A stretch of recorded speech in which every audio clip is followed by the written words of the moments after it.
My name is Henry and you're watching Gearwire.com. Today we're taking a look at the iRig made by IK Multimedia, which is their iPhone guitar interface. As you can see, this is the iRig hardware by IK Multimedia.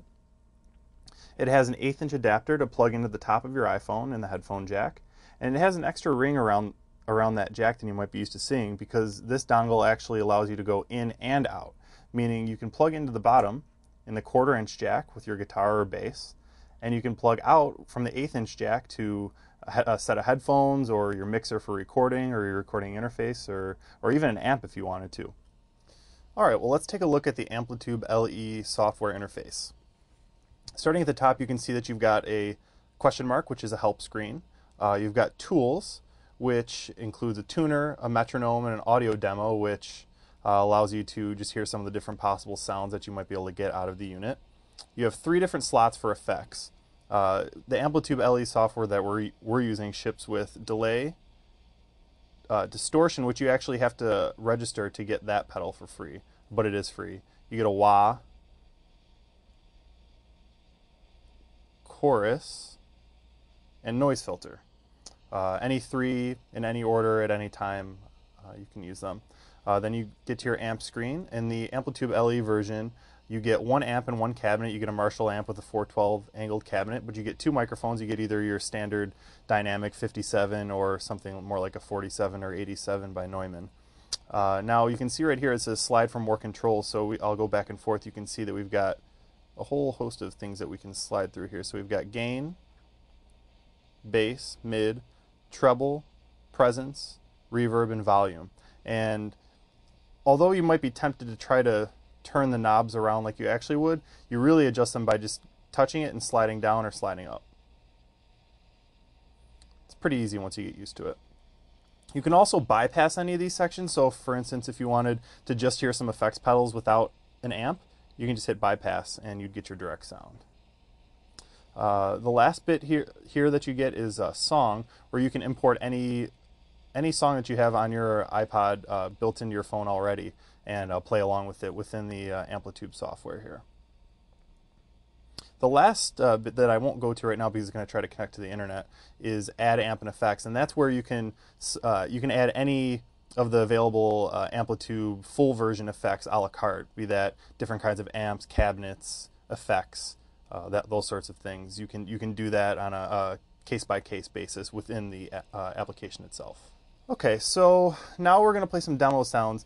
Before we do that, I'm going to show you the preset screen, because it is actually pretty useful, especially if you're going to be using this for any sort of gigging situation. You essentially get 12 banks in which you can store any preset you want. And it really couldn't be any easier. If you want to select one, you just tap it. If you want to delete it, you hold it down. Or if you want to store whatever sound you currently have to a new preset, you just hold it and store it. There it is. Now this is in 9. So let's go through some of the sounds that we have in here already. You can hear this has a nice delay sound.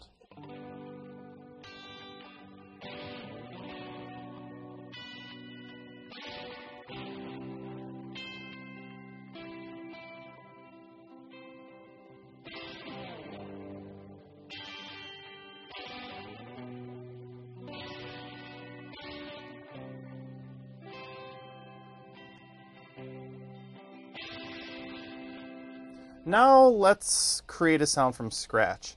One of my favorite things about AmpliTube has been the ability to create sounds that I wouldn't necessarily be able to create with the hardware, the gear that I already own, simply because I, for instance, might not have 2 or 3 delay pedals that I can string together. So let's create a sound. I'm going to make it a 57, up the gain just a little bit. Maybe pull back some of that drenched reverb that we've got there. Now let's take a look at the effects. We've got the first delay. We've got, looks like a chorus in the 2nd position. You turn it on and off just like you would expect by pressing the foot switch button. And then a 3rd delay, or a delay in the 3rd position. Now, the interesting thing about this is you can actually have it sync to BPM, or you can turn that off, so you can get your delays to fold back in on each other.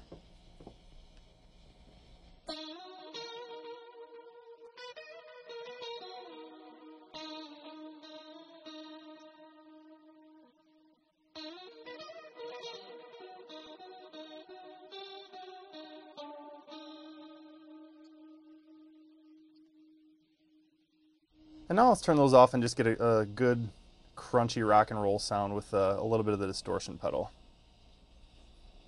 I'm going to turn the reverb off on the amp because who wants reverb and rock and roll?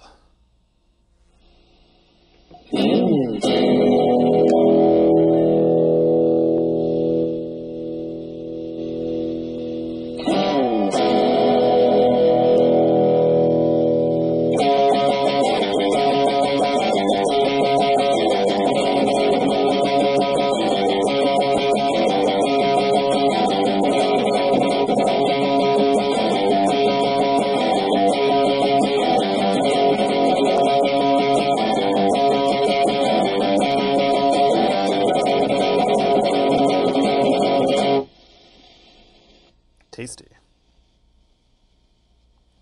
One last effect that I would like to talk about is the wah, because it's interesting.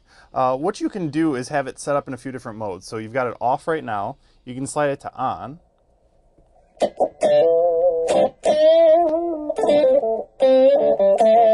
What you can hear is just cocked in one position. And what you can actually do is slide it with your finger. Which, as a guitarist, you probably know you're not really going to be able to do that since playing guitar takes two hands. So they've also included an auto wah mode, which actually is affected by the way you pick.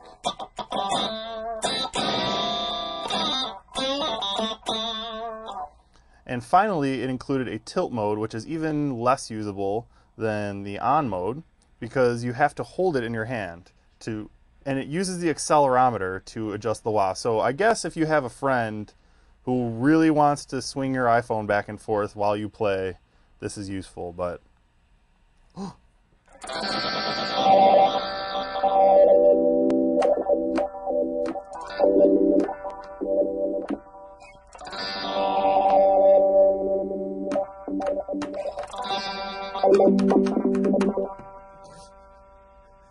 funky.